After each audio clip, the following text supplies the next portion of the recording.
Nobuo Kunizake té una casa a prova de terratrèmols. Habitacions amb dues portes, llums d'emergència per tot arreu, dispositius per evitar l'impacte de calaixos i altres objectes.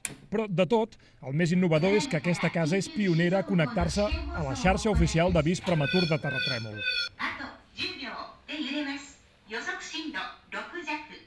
Kunizake, consultora de prevenció de riscos en cas de terratrèmol, ha preparat fins i tot armilles de supervivència a les habitacions dels seus 3 fills. Amb menjar, un xiulet, un kit mèdic i ninots per a consol psicològic.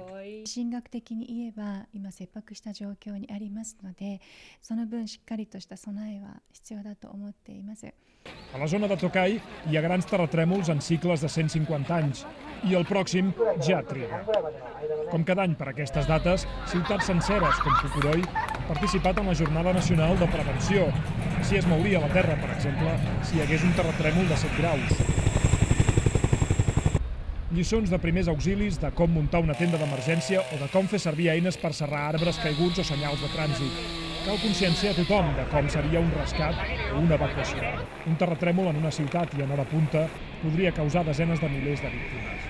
El proper gran terratrèmol del Japó podria tenir l'epicentre en una altra zona i no aquí a Tokai, i podria arribar en dècades i no anys. Però tot això no serveix d'excusa aquí per escatimar en recursos de prevenció. Una prevenció que en aquest país va començar l'any 1960. Sergi Vicente, TV3, Fukuroi.